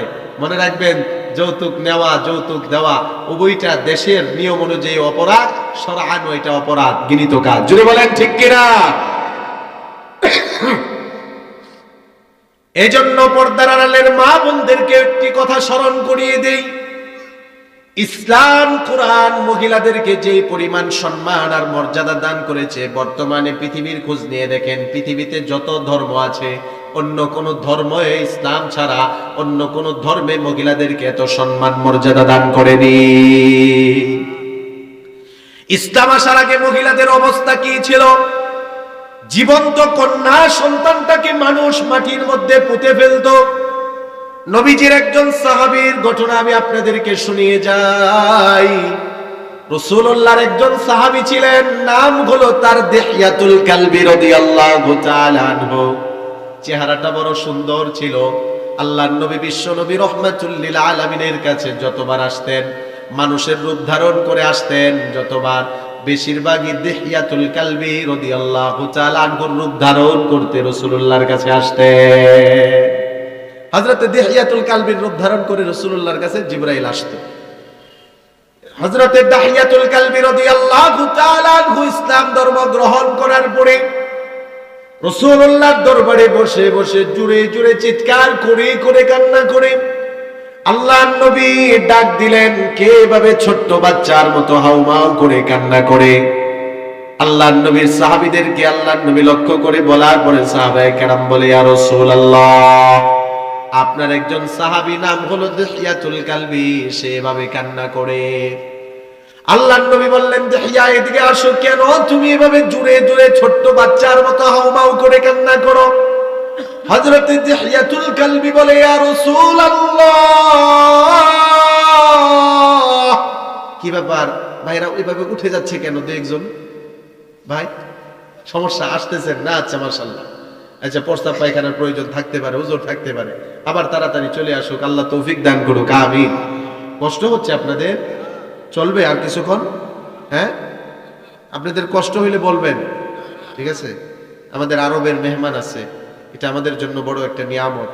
আমরা ওনার দোয়া নিয়ে, ওনাকে দেখে, ওনার বয়ান শুনে বরকত নিয়ে তারপরে যাবো ইনশাআল্লাহ। মাহফিল তো আর প্রতিদিন হয় না, একদিন একটু কষ্ট হোক না। আমরা একদিনের জন্য আপনাদেরকে একটু কষ্ট দেই, আমরা তো প্রতিদিনই কষ্ট করি। এই যে আপনাদের এখানে এখন বয়ান করতেছি, আগামীকালকে আমাকে যেতে হবে সেই যশোর। আমি একটু আগে এই যে সিস্টোর বাজারে থেকে একটু সার্চ দিয়ে দেখছি ম্যাপে, যে দেখি কিভাবে যেতে হবে, কয় কিলো, মাত্র দেখাচ্ছে 250 কিলো, মাত্র 250 কিলোমিটার যাইতে। যদি যাইতে 250 কিলোমিটার হয়, তাহলে আসতে কত কিলোমিটার? 500 কিলোমিটার আগামীকালকে জার্নি আছে। তাহলে তো আপনাদের চেয়ে বেশি কষ্ট আমার হওয়ার কথা। যাক, আপনাদের দোয়া, ভালোবাসা, মহব্বতের কারণে, আপনাদের দোয়ার বরকতে আল্লাহ তাআলা উলামায়ে কেরামকে সুস্থ রাখেন, এবং দোয়া করবেন আল্লাহ তাআলা যেন সকল দিনের দায়ীদেরকে সুস্থ রাখেন, ভালো রাখেন। সকলে বলি আমিন। হযরত দিহিয়াতুল কালবি বলে, ইয়া রাসূলুল্লাহ, আমি কান্না করি, তার কারণ হলো আপনি বলেছেন আল ইসলামু ইয়াহদিমু মা কানা ক্বাবলাহু, ইসলাম তার পূর্বের জীবনের গুনাহগুলোকে মিটিয়ে দেয়। ওগো নবীজি, ইসলাম ধর্ম গ্রহণ করলে পূর্বের জীবনের গুনাহ আল্লাহ মাফ করে দেয়। আমি তো ইসলাম ধর্ম গ্রহণ করেছি, আমার জীবনের গুনাহকে আল্লাহ মাফ করে দিবে। আল্লাহর নবী বললেন, হ্যাঁ মাফ করে দিবে। হযরত দিহিয়া বলে, ইয়া রাসূলুল্লাহ, এত বড় অন্যায় করেছি, এত বড় গুনাহ করেছি, এত বড় পাপ করেছি, আমার তো মনে হয় আমার আল্লাহ আমাকে ক্ষমা করবে না। আল্লাহর নবী বললেন, দিহিয়া রে, তুমি কেন এত হতাশ হয়ে যাচ্ছ, নৈরাশ হয়ে যাচ্ছ? কি করেছো? কিসের কারণে তুমি এত ভয় পাচ্ছ যে আল্লাহ তোমাকে ক্ষমা করবে না? হযরত দিহিয়াতুল কালবি বলে, ইয়া রাসূলুল্লাহ, এই যে ইসলাম ধর্ম গ্রহণ করার পূর্বে বড় বড় কিছু অন্যায় কাজ, অপরাধের কাজ আমি করেছি, আর মানুষগুলো, সমাজের এই মানুষগুলো এই অন্যায় কাজগুলো করতো। তোর মধ্যে একটা হলো কন্যা সন্তানদেরকে জীবিত পুঁতে ফেলা। ইয়া রাসূলুল্লাহ, আমি নিজে আমার 4টা কন্যা সন্তানকে জীবিত মাটিতে পুঁতে ফেলেছি। নাউজুবিল্লাহ। হযরত দিহিয়া বলে, ইয়া রাসূলুল্লাহ, আমার সবার শেষে ছোট্ট যে মেয়েটা ছিল, ওই মেয়েটাকে মাটিতে দাফন করার সময় মেয়েটার যে আকুতি মিনতি ছিল, কাকুতি ছিল, সেইগুলো আমার মনে পড়ে যায়, চোখের মধ্যে ভেসে যায়। মেয়েটার আওয়াজ আমার কানের মধ্যে ভেসে যায়। ওগো নবীজি, আমি খেতে গিয়ে শান্তি পাই না, চলাফেরা করতে গেলে শান্তি পাই না, ঘুমাতে গিয়ে শান্তি পাই না। এই যে এত বড় অন্যায় করেছি, আমাকে কি আল্লাহ ক্ষমা করে দিবে? ভরপুর সাহাবায়ে কেরামের মজমায়ে হযরত দিহিয়া নবীজিকে বলে, ইয়া রাসূলুল্লাহ, ব্যবসার উদ্দেশ্যে আমি সিরিয়াতে যাব। আমার স্ত্রী ছিল প্রেগনেন্ট, গর্ভবতী। আমার স্ত্রীকে বলে গেলাম, আমি সফরে থাকা অবস্থায় যদি সন্তান হয়ে যায়, ছেলে হলে জীবিত রাখবে, আর যদি মেয়ে হয় তাহলে জীবন্ত মাটিতে পুঁতে ফেলবে। আমি চলে যাওয়ার পরে আমার স্ত্রীর গর্ভ থেকে ফুটফুটে সুন্দর একটা মেয়ে জন্ম নিল। কোনো মা তার সন্তানকে কখনো মারতে পারে না, হত্যা করতে পারে না। ওগো নবীজি, আমার স্ত্রী আমার সন্তানটাকে আর হত্যা করলো না। আমার ভয়ে আমার স্ত্রী আমার সন্তানটাকে, মেয়েটাকে তার বোনের বাড়িতে পাঠিয়ে সেখানে লালিত পালিত করলো। ওগো নবীজি, 1 বছর 2 বছর পর ব্যবসায়িক কাজ শেষ করে আমি যখন বাড়িতে আসলাম, আসার পরে আমি আগেই সংবাদ পেয়েছিলাম, আমার স্ত্রী আমাকে জানিয়েছে আমার নাকি মৃত সন্তান হয়েছে। আমি ওই বিষয়টা ভুলেও গিয়েছিলাম। কিছুদিন পরে দেখি আমার স্ত্রী একটা ছোট্ট মেয়েকে কোথা থেকে নিয়ে আসে, সারাদিন বাড়িতে থাকে, খেলাধুলা করে আবার চলে যায়। মেয়েটার চেহারা এত সুন্দর ছিল, এত সুন্দর ছিল, আল্লাহর নবীকে হযরত দিহিয়া বলি, ইয়া রাসূলুল্লাহ, মেয়েটা জন্ম নেওয়ার পরে চেহারাটা এত সুন্দর থাকার কারণে তার মা এবং সবাই মিলে মেয়েটার নাম রেখে দিয়েছিল জামিলা। জামিলা অর্থ হলো সুন্দরী। মেয়েটা কিছুদিন পর পর আমার বাড়িতে আসে। দেখতে দেখতে মেয়েটার প্রতি একটা মহাব্বত, ভালোবাসা হয়ে গেল। আমার স্ত্রীকে বললাম এত সুন্দর ফুটফুটে মেয়েটাকে, আমার স্ত্রী বলল তার বোনের মেয়েটা। আমি সাময়িক সময়ের জন্য মেনে নিলাম, মেয়েটার প্রতি একটা মহাব্বত ভালোবাসা আমি আদর করতে লাগলাম। কিছুদিন যাওয়ার পরে আমার স্ত্রী যখন দেখলো মেয়েটার প্রতি আমার একটা মহাব্বত ভালোবাসা হয়ে গিয়েছে, এবার আর বিষয়টা গোপন না রেখে সরল মনা স্ত্রী সব সত্য বলে দিল। বলল, গো স্বামী, এই মেয়েটা আমার বোনের না, আপনি ব্যবসায়িক সফরে থাকা অবস্থায় আমার গর্ভ থেকে যেই মেয়ে জন্মগ্রহণ করেছে এটাই হলো সেই মেয়ে। সাময়িক সময়ের জন্য আমি মেনে নিলেও কিছুক্ষণ পরে যখন আমি মামার বন্ধু মহলে গেলাম, এলাকার সমাজের মানুষের কাছে গেলাম, আমার বন্ধু বান্ধবের মধ্যে কিছু বন্ধু বান্ধব আমাকে কটু কথা বলতে লাগলো, সমাজের কিছু মানুষ আমাকে খোঁচা দিয়ে কথা বলতে লাগলো। এখনো দেখবেন প্রত্যেক সমাজে সমাজে এমন কিছু খারাপ মানুষ আছে, নিজে তো ভালো কাজ করে না, যারা করে তাদেরকে কটু কথা বলে। আছে কি নাই? নিজে নামাজ পড়ে না, একজন নামাজি ব্যক্তি যখন আজান দেওয়ার পরে মসজিদে যায় তখন তার দিকে কটাক্ষ করে বলে মৌলবী হয়ে গেছো, মোল্লা হয়ে গেছো। আছে কি না? এটা মুসলমানের চরিত্র না, এটা মুনাফিকের চরিত্র, কাফেরের চরিত্র। বলেন ঠিক কিনা? হযরত দিহিয়াতুল কালবি বলে, ইয়া রাসূলুল্লাহ,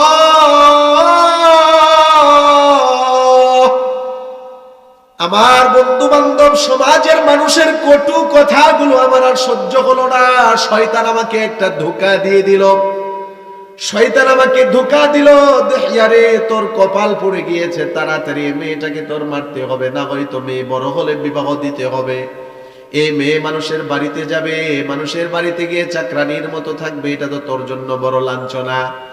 আমি শয়তানের প্রবণতায় পড়ে বাড়িতে চলে গেলাম, আর মনস্থ করলাম মেয়েটাকে কোনোভাবেই জীবিত রাখা যাবে না। আমার স্ত্রীকে আমি সরল মনা ভাবে ভুল বুঝিয়ে স্ত্রীকে বললাম, ও আমার স্ত্রী, আমার কলিজার টুকরা মেয়েটাকে বেড়াতে নিয়ে যাব, সাজিয়ে গুছিয়ে দাও, তাকে বেড়াতে নিয়ে যাব। আমার সরল মনা স্ত্রী বিশ্বাস করে মেয়েটাকে সাজিয়ে গুছিয়ে দিল।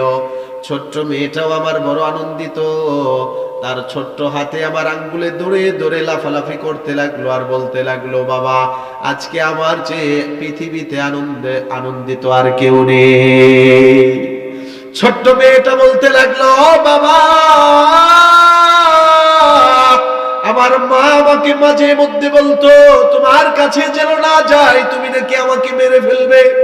ও বাবা, আমার মার কথা ভুল, আমার মা বলেছে তুমি মেরে ফেলবে। এত আদর করো তুমি, এত আদর দুনিয়াতে আমি কার কাছে আর পাবো?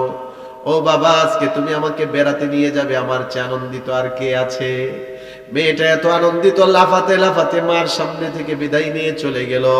মরুভূমির একটা আড়াল জায়গার মধ্যে যাওয়ার পরে হযরত দিহিয়া নবীজিকে ঘটনা বলে, ইয়া রাসূলুল্লাহ, মেয়েটাকে এক কোণার মধ্যে দাঁড় করিয়ে কোদাল দিয়ে মাটি খনন শুরু করে দিলাম। আমার কোদাল দিয়ে মাটি খনন শুরু করার পরে যখন শরীর ঘামাক্ত হয়ে গেল, শরীর ঘাম জোরে জোরে যখন শরীরের ঘামগুলো পড়তেছিল, আমার ছোট্ট মেয়ে জামিলা এসে তার নতুন জামা দিয়ে ঘামগুলো মুছে দিচ্ছিল। ইয়া রাসূলুল্লাহ, শয়তানের প্রবণতা এমন ভাবে আমাকে ঘিরে ফেলেছিল, ছোট্ট মেয়েটার আদর, মুহাব্বত আর ভালোবাসা আমার চোখে পড়েনি। মেয়েটাকে একটা ধমক দিলাম, দূরে সরে চলে গেল। আবার মাটি খনন করি, মাটিগুলো, ধুলাবালিগুলো উড়ে উড়ে আমার মাথার মধ্যে, চুলের মধ্যে, আমার দাড়ির মধ্যে লেগে যায়। আমার মেয়েটা আস্তে আস্তে আস্তে আস্তে এসে তার ছোট্ট হাত দিয়ে আমার চুল থেকে, দাড়ি থেকে ধুলাবালিগুলো সরিয়ে দেয় আর বলতে থাকে, বাবা, বেড়াতে যাওয়ার দরকার নেই, এত কষ্ট কেন করছো, চলো বাড়িতে ফিরে যাই। হযরত দিহিয়াতুল কালবি আল্লাহর নবীকে বলে, ইয়া রাসূলুল্লাহ, তারপরেও আমার মনটা এক মুহূর্তের জন্য বিগলিত হলো না।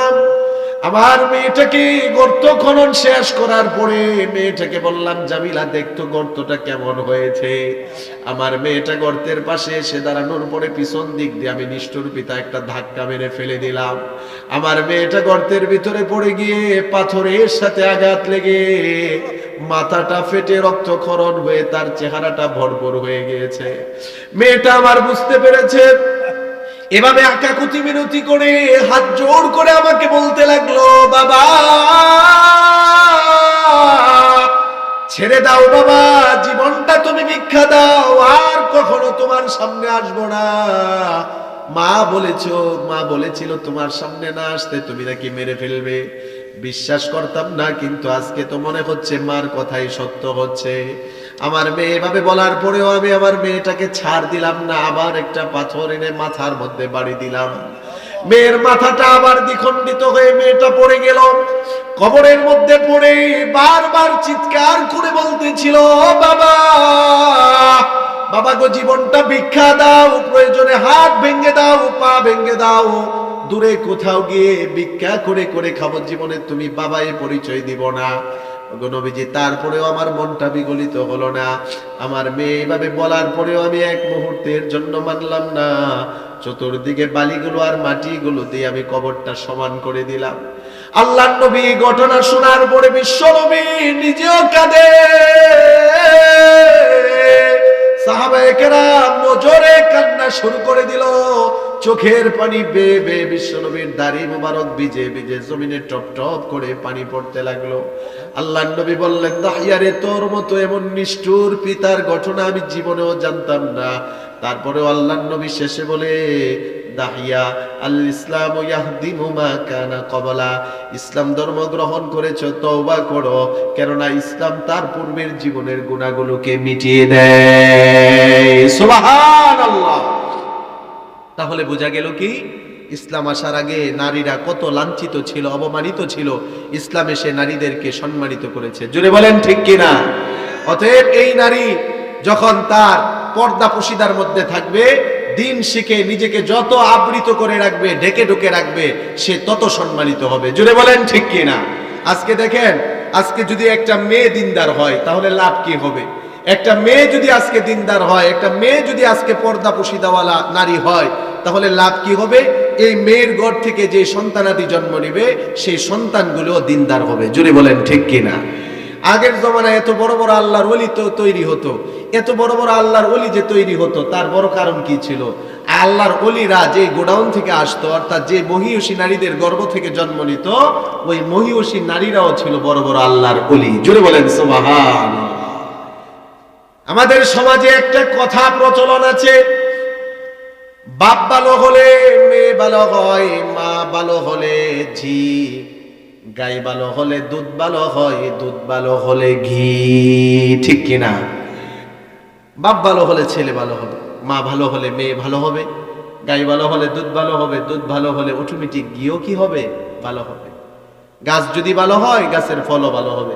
আমি বাবা যদি ভালো হই, দিনদার হই, পরহেজগার হই, খোদা ভীতিওয়ালা হই, আমি মা যদি পর্দা নিশীন নারী হই, আমি যদি কোরআন হাদিস পড়ি এবং আল্লাহর হুকুম রাসূলুল্লাহর তরিকা অনুযায়ী চলি, আমার পরিবারকে যদি এইভাবে চালাই, তাহলে জীবন সুন্দর হবে, পরিবারও সুন্দর হবে, সন্তানাদিও আল্লাহর ওলি হবে। জোরে বলেন ঠিক কিনা? এই যে একটা কথা প্রচলন আছে না, আমাকে একজন শিক্ষিত মা দাও, তোমাকে আমি একটা শিক্ষিত কি দিব? জাতি দিব। শুধু শিক্ষিত না, শিক্ষিত হলেই হবে না। এখন তো স্কুল কলেজেও শিক্ষা হচ্ছে, তবে স্কুল কলেজের সেই শিক্ষা অধিকাংশ আমরা বড় কষ্টের সাথে বলতে হয়, যখন আমরা দেখি একজন টিচার, একজন শিক্ষিকা তার প্রাপ্তবয়স্ক ছাত্রের সাথে ডান্স দেয়, নাচানাচি করে, তখন আমরা বলতে বাধ্য হই, ওই শিক্ষা কখনো শিক্ষিত জাতি দিতে পারে না। ঠিক কিনা? একজন টিচার, একজন শিক্ষিকা তার কিভাবে একটা প্রাপ্তবয়স্ক তার ছাত্রের সাথে নাচানাচি করে? তাহলে এই শিক্ষিকার দ্বারা এই ছেলেগুলো কি মানুষ হবে? যদি বলেন মানুষ হবে? কত এরকম ঘটনাও আছে। এই জন্য আমরা একটু বাড়িয়ে বলি, আমাকে দিনদার একজন শিক্ষিত মা দাও। শুধু শিক্ষিত মা না, কি মা হতে হবে? দিনদার একজন শিক্ষিত মা দাও। এরকম মহিলা মাদ্রাসায় পড়ুয়াওয়ালা, আল্লাহর ভয় খোদা ভীতি অর্জনকারী একজন মহিলা মাদ্রাসায় পড়নেওয়ালা, এরকম পর্দা পশিদা একজন নারী দাও, তার মধ্যে যার মধ্যে আল্লাহর ভয় আছে, দিন আছে, তাহলে এই নারীর দ্বারা শিক্ষিত একটা জাতি উপহার পাওয়া যাবে। ঠিক কিনা বলে? এই মাদ্রাসাগুলোর এই প্রয়োজনীয়তা আছে। দেখেন, কুতুবউদ্দিন বখতিয়ার কাকি রহমতুল্লাহ আলাইহি, ওনার জীবনী পড়বেন। তাজকিরাতুল আউলিয়ার মধ্যে ফরিদউদ্দিন আত্তার রহমতুল্লাহ আলাইহি ঘটনা উল্লেখ করেছেন। এখনো দিল্লির কুতুব মিনার জিনার নামে দাঁড়িয়ে আছে। উনি এত বড় ওলি হয়েছেন, এর পিছনে সবচেয়ে বড় অবদান হলো তার মা। জোরে বলেন ঠিক কিনা? সবচেয়ে বড় অবদান হলো ওনার মা। খাজা কুতুবউদ্দিন বখতিয়ার কাকি রহমতুল্লাহ আলাইহি এত বড় ওলি হয়েছেন, বুজুর্গ হয়েছেন, সবচেয়ে বড় অবদান মা। মঈনুদ্দিন চিশতি রহমতুল্লাহ আলাইহি, জুনাইদ বাগদাদি রহমতুল্লাহ আলাইহি, ওনাদের জীবনী খুঁজে দেখেন, সবচেয়ে বেশি অবদান হলো মা। ঠিক আছে, ওনারা মা ভালো ছিল তাই ওনাদের সন্তানাদিও ভালো ছিল। অতএব একটা মেয়ে যদি দিনদার হয়, শিক্ষিত হয়, ওই মেয়েটা যখন একটা ফ্যামিলিতে যাবে, ওই ফ্যামিলিটাকে দিনদার বানানো অতি সহজ হয়। ঠিক কিনা বলে? একটা স্বামী খারাপ হলে স্ত্রী যদি ভালো হয়, স্ত্রীর চেষ্টা প্রচেষ্টার কারণে একজন স্বামীও ভালো হয়। এরকম অনেক নজির আছে, অনেক নজির আছে। অনেক সময় অনেক মা বোনেরা আমাদেরকে ফোন করে বলে, হুজুর আমার স্বামী নামাজ পড়ে না, আমি নামাজ পড়তে চাই, পর্দা করতে চাই, আমার স্বামী এগুলোর প্রতি এত গুরুত্ব দেয় না, কিভাবে আমার স্বামীটাকে দিনদার বানাবো? আমরা একটা পরামর্শ দিয়ে দেই যে এখন তো আর মাদ্রাসায় ভর্তি করানোর আপনার স্বামীকে সুযোগ নেই, যান দাওয়াতে তবলিগে পাঠিয়ে দেন।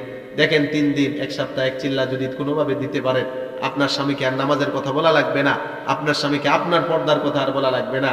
আর এরকম বাস্তবতা অনেক আছে, একজন মেয়ে তার স্বামীকে তার জীবন পরিবর্তন করে দিয়েছে। ঠিক কিনা?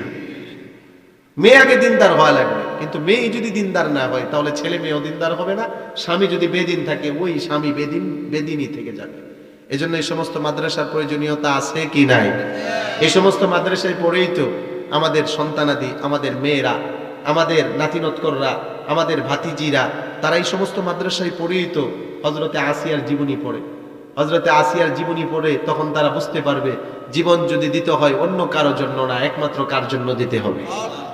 হযরতে আসিয়া আলাইহিস সালাতু ওয়াস সালাম বিস্তারিত বিবরণ কোরআনের মধ্যে এসেছে, মুফাসসিরিনে কেরাম বিস্তারিত আলোচনা করেছেন, আল্লাহর প্রতি ঈমান এনেছেন।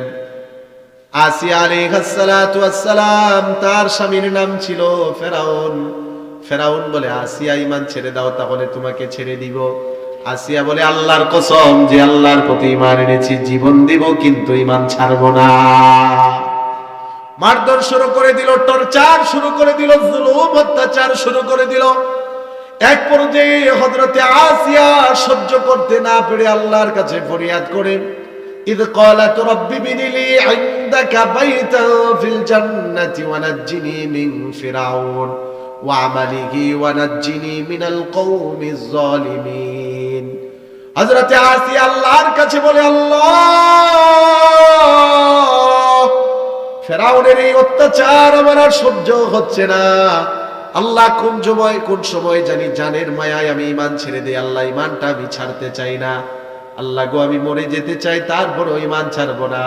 তোমার পাশে জান্নাতে আমার জন্য একটা ঘর বানিয়ে দাও। সুবহানাল্লাহ। দোয়া করছে, আল্লাহ দোয়া কবুল করে নিয়েছে। মৃত্যুর আগে নিজের জান্নাতের ঘর দেখে দেখে হাসতে হাসতে শহীদ হয়েছে। আল্লাহু আকবার। এই আসিয়া আলাইহিস সালামের জীবনী মহিলারা, এই মহিলা মাদ্রাসায় মেয়েরা এসে পড়বে, জীবনী পড়বে, তখন বুঝবে না আল্লাহর প্রতি একবার ঈমান আনলে এই ঈমান ছাড়া যাবে না। ইস্তিকামাত আলাল ঈমান, মৃত্যু পর্যন্ত থাকা লাগবে, তাহলেই মানুষ জীবনে সফলতা অর্জন করতে পারবে। এই সমস্ত মাদ্রাসাগুলোর মধ্যে ছাত্রীরা পড়লে তারা জীবনী পড়বে হযরতে হাজেরা। হাজেরা আলাইহিস সালাতু ওয়াস সালামের জীবনী পড়ে তারা বুঝবে যে সব সময় ভরসা করবে একজনের উপর, তিনি কে? হযরতে হাজেরা ইব্রাহিম আলাইহিস সালাতু ওয়াস সালামের স্ত্রী। হযরতে হাজেরা তিনি হলেন ছোট স্ত্রী, বড় স্ত্রীর নাম ছিল হযরতে সারা। হযরতে হাজেরা আলাইহিস সালাতু ওয়াস সালামের গর্ভ থেকে ইসমাঈল আলাইহিস সালাতু ওয়াস সালাম জন্মগ্রহণ করার পরে আল্লাহর পক্ষ থেকে আদেশ আসলো, ছোট্ট সন্তান এবং স্ত্রীকে নিয়ে এক মানবহীন জায়গায় মরু প্রান্তরে রেখে আসতে হবে। ইব্রাহিম আলাইহিস সালাতু ওয়াস সালাম নিজের কলিজার টুকরা সন্তান ছোট্ট অবস্থায় নিজের স্ত্রীকে মক্কার পাশেই নির্জন জায়গা ছিল তৎকালীন, সেখানে জনমানবহীন জায়গার মধ্যে রেখে অল্প কিছু খাবার সাথে ছিল। যখন তিনি ফিরে আসতেছিলেন, হযরতে হাজেরা পিছন দিক দিয়ে স্বামীকে ডাক দিয়ে বললেন, ও স্বামী, নিজের সন্তান সহ এখানে আমাকে একা রেখে যাচ্ছেন, কোনো কিছু বলেও যাচ্ছেন না। চলে যান, সমস্যা নেই, তবে এখানে নির্জন জায়গায় যে আপনি আমাকে রেখে আমার সন্তানকে রেখে চলে যাচ্ছেন, এটা কি আপনার ইচ্ছাই নাকি আল্লাহর ইচ্ছাই? হযরতে ইব্রাহিম আলাইহিস সালাতু ওয়াস সালাম হাতের আঙ্গুল ইশারা করে এভাবে বুঝিয়ে দিয়েছিলেন, ও প্রাণের স্ত্রী, তোমাকে এবং কলিজার টুকরা সন্তানকে এখানে যে রেখে যাচ্ছি আমি ইব্রাহিমের ইচ্ছাই নয়, একজনের ইচ্ছাই। জোরে বলেন, তিনি কে? আল্লাহর ইচ্ছা এখানে তোমাদেরকে আমি রেখে যাচ্ছি। তখন হযরতে হাজেরা আলাইহিস সালাতু ওয়াস সালাম বলেছিলেন, ইযান লা ইউযায়্যুনি আল্লাহ, যে আল্লাহর ইচ্ছায় আমাকে রেখে যাচ্ছেন, আমি ওই আল্লাহর উপর এমন আস্থা ভরসা আছে, ওই আল্লাহ আমাকে কখনো ধ্বংস করবে না। আল্লাহু আকবার। আমাদের বর্তমানে যদি এই যে মা বোনেরা হযরতে হাজেরা আলাইহিস সালাতু ওয়াস সালাম যেভাবে আল্লাহর উপর ভরসা করেছেন, এভাবে যদি ভরসা করত, তাহলে টাকা পয়সা আর সংসারের বিভিন্ন আসবাবপত্র আর বাজার সদাইয়ের কারণে স্বামীর সাথে ঝগড়া হতো না, ঠিক কিনা? আল্লাহর উপরই ভরসা নাই, স্বামীর উপর সব ভরসা। যত মার্কেটিং কেনাকাটা যা কিছু আছে সব ভরসা কার উপর? অন স্বামী যদি একটু না দিতে পারে, বেশি চাইছে কম দেয়, তাইলেই কয় জীবন ভর তুমি আমারে কি দিছো, জীবনে তোমার কাছে আইসা কি পাইলাম। এরকম আমাদের ঘরে ঘরে অনেক স্ত্রী আছে কি নাই? রাসূল বলেছেন, বুখারীর হাদিস, তিরমিজির হাদিস, আমি জান্নাত দেখে আসলাম, জাহান্নামও দেখে এসেছি। আল্লাহ রাসূল বলেন, জাহান্নামের দিকে তাকিয়ে দেখি অধিকাংশ জাহান্নামী দুনিয়ার নারী। নাউজুবিল্লাহ বলেন। বুখারীর হাদিস, ফারাইতু আকসারু আহলিহা নিসা, তাকিয়ে দেখলাম অধিকাংশ নারী হলো জাহান্নামী, যারা তারা হলো দুনিয়ার নারীরা। তাকফুরুনা, তারা আল্লাহর সাথে তারা কুফরি করে। সাহাবায়ে কেরাম বললেন, আয়াকফুরুনা বিল্লাহ, তারা কি আল্লাহর সাথে কুফরি করে? আল্লাহ রাসূল বললেন, না, আল্লাহর সাথে না, তারা স্বামীর সাথে কুফরি করে, মানে স্বামীর অকৃতজ্ঞতা পোষণ করে। স্বামী এত কষ্ট করে তাদেরকে উপার্জন করে এনে দিয়ে যায়, সব আশা তার পূরণ করে। 12 বছর 13 বছর পরে যদি একটা আশা স্বামী তার অপূর্ণ রাখে, তাহলে কয় জীবন ভর তোমার কাছে কিছুই পাইলাম না, ঠিক কিনা? এটা হাদিসের ইবারত, মা রাআইতু খায়রাম মিনকা কত্তু, জীবন ভর তোমার কাছে ভালো কিছু পাইলাম না। তো রাসূল বলেন, এই স্বামীর অকৃতজ্ঞতা পোষণ করার কারণে অধিকাংশ নারীরা জাহান্নামে যাবে। স্বামীর অকৃতজ্ঞতা পোষণ করা যাবে না। মা বোনদেরকে বলবো, স্বামীর প্রতি সম্মান, শ্রদ্ধা, ভালোবাসা রাখতে হবে। আর স্বামীরাও স্ত্রীর প্রতি মহব্বত আর ভালোবাসা রাখতে হবে, ঠিক কিনা বলেন? এক পক্ষ থেকে শুধু ভালোবাসা থাকবে এটা না, উভয় পক্ষ থেকে। স্বামী তার স্ত্রীকে মহব্বত করবে, ভালোবাসবে এবং সব তার ইচ্ছা সাধ্য অনুযায়ী পূরণ করার চেষ্টা করবে। স্ত্রীও তার স্বামীকে মহব্বত করবে, ভালোবাসবে। আল্লাহ রাসূল বলেন, যে নারীর মধ্যে 4টা গুণ হবে, সেই নারী জান্নাতের 8টা দরজার যে কোনো দরজা দিয়ে প্রবেশ করবে। সুবহানাল্লাহ। 1 নাম্বার গুণ হলো পর্দার আড়ালের মা বোনেরা। রাসূল বলেন, মান সাল্লাত খামসাহা,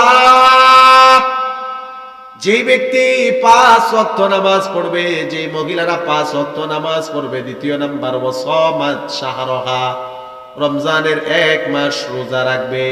3 নাম্বার, ওয়া তাআত বালাহা, স্বামীর আনুগত্যতা করবে। 4 নাম্বার, ওয়া আহসানাত ফারজাহা, নিজের সতীত্ব, নিজের লজ্জাস্থানকে হেফাজত করবে। 4টা কাজ যদি দুনিয়ার কোন মা বোনেরা করে, নারীরা করে, আবার বলতেছি, 5 ওয়াক্ত নামাজ পড়া, রমজান মাসের ফরজ, 1 মাসের রোজা রাখা। 3 নাম্বার হলো স্বামীর আনুগত্যতা করা। 4 নাম্বার, নিজের সতীত্বের হেফাজত করা। রাসূল বলেন, ফালতাদখুল মিন আইয়ি আবওয়াবিল জান্নাতি শাআত, ওই মহিলা আল্লাহর 8টা জান্নাতের যে কোনো জান্নাতে সে প্রবেশ করতে পারবে। আল্লাহ এই মাদ্রাসার সকল মেয়েগুলোকে এবং এই এলাকার সকল মা বোনদেরকে এই গুণে গুণান্বিত করে দিক, সকলে বলি আমিন। এই মাদ্রাসাটা এখানে হওয়াতে আপনারা খুশি না বেজার? কম না বেশি? মাদ্রাসা থাকুক, মাদ্রাসায় ছাত্রীরা আমাদের পড়ুক, এটা আমরা চাই কি না? এরকম এই যে মাহফিল প্রতি বছর হওয়াতে আপনারা খুশি না বেজার? কম না বেশি? এমন মাহফিল প্রতি বছর হোক, আপনারা চান কি না? একটা মাহফিল করতে গেলে মাদ্রাসার কর্তৃপক্ষের একটা খরচ আছে কি নাই? এই জন্য যদি আমরা একা যদি মাদ্রাসা কর্তৃপক্ষের কাছে না ফেলায় নিজেরাও একটু সাহায্যের হাত বাড়িয়ে দিই, আমাদের প্রতি যিনি খুশি হবেন তিনি কে? 1 নাম্বার একটা ফজিলতের কথা বলি, আস-সাখিয়্যু করিবুম মিনাল্লাহ। রাসূল বলেন, যারা দানশীল হবে তারা আল্লাহর কাছে প্রিয় বান্দা হয়ে যায়। সুবহানাল্লাহ। আস-সাখিয়্যু করিবুম মিনাল্লাহ ওয়া করিবুম মিনান নাস, মানুষও তাদেরকে মহব্বত করে। ওয়া করিবুম মিনাল জান্নাহ, জান্নাতের কাছাকাছি তারা চলে যায়। বাঈদুম মিনান নাস।